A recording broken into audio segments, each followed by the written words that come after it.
estamos começando mais um Boa Noite Investidor, dia 30 de abril, quinta-feira, véspera de feriado do Dia do Trabalho. E eu começo lembrando que o mês de abril fechou com realização nos principais mercados acionários da Europa e também nos Estados Unidos e na Bovespa.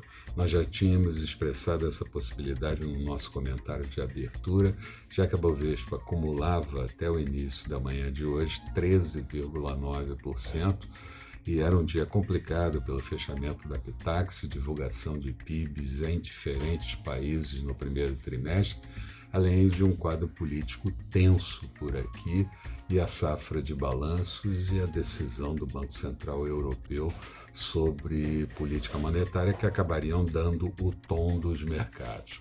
Ocorre que o noticiário foi mais pesado do que o previsto, os mercados acabaram encontrando um bom motivo para realizações no último dia do mês. O Banco Central Europeu manteve a taxa de juros de depósito estabilizada em menos 0,5% e a taxa de refinanciamento em 0%. As compras de ativos foram mantidas pelo tempo que for preciso e juros devem permanecer no nível ou até mais baixo nos próximos meses.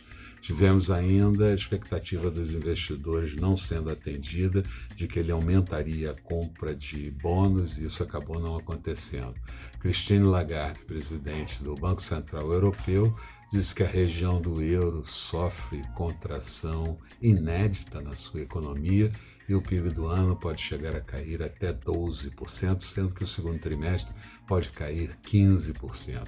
Mercado de trabalho com profunda queda e certamente vamos ter ainda dados a serem divulgados nos próximos trimestres piores ainda, indicando que a economia pode desacelerar mais. O secretário do Tesouro americano é que deu o tom mais positivo, dizendo que na reunião do G7 foi uma reunião positiva e se chegou à conclusão que para fazer o relançamento da economia será preciso muito investimento externo direto. Falando de outros dados nos Estados Unidos, os pedidos de auxílio-desemprego caíram na semana 603 mil postos, mas ainda assim ficou acima do previsto. Se esperava 3,5 milhões de pedidos de auxílio-desemprego, veio 3,8 milhões pedidos de desemprego. A renda pessoal de março encolheu 2 pontos percentuais, a previsão era 1,3%, e ainda tivemos gastos com consumo caindo bem mais do que o previsto, 7,5%, contra a previsão de 5%. O Banco Central japonês é que indicou que pode anunciar novas medidas para o crédito ainda antes da reunião do mês de junho. E falando um pouco dos mercados, em Nova York, o petróleo WTI negociado, fechou com uma alta de 23%, barril cotado a $18,52. No segmento doméstico, o IBGE mostrou dados da PNAD contínua para o mês de março, trimestre encerrado em março. Desempregados cresceu 1,2 milhões no trimestre, são 27,6 milhões de desempregados e 4,8 milhões de desalentados. Tivemos também a qualidade permanecendo ruim do emprego e a taxa de desemprego pode subir também nos próximos meses para alguma coisa próxima a 15% ou 16% dos 12,2% atuais. O Banco Central anunciou o déficit primário de maio do setor público, 23,6 bilhões de reais, sendo que em 12 meses 63,5 bilhões, 0,86% do PIB.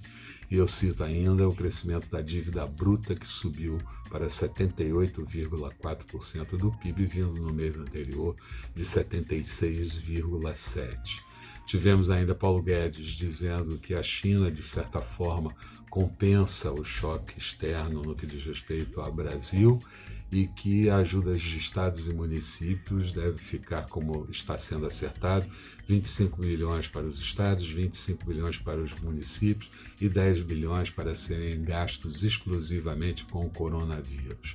Tivemos ainda no mercado acionário o Dow Jones tendo uma queda de 1,17%, Nasdaq com queda de 0,28%, aqui na Bovespa uma queda no dia de 3,20%, índice encerrando em 80.505 pontos, sem perder aquele patamar dos 80 mil pontos, que é muito importante, e fechando com uma valorização no mês de abril de 10,2%.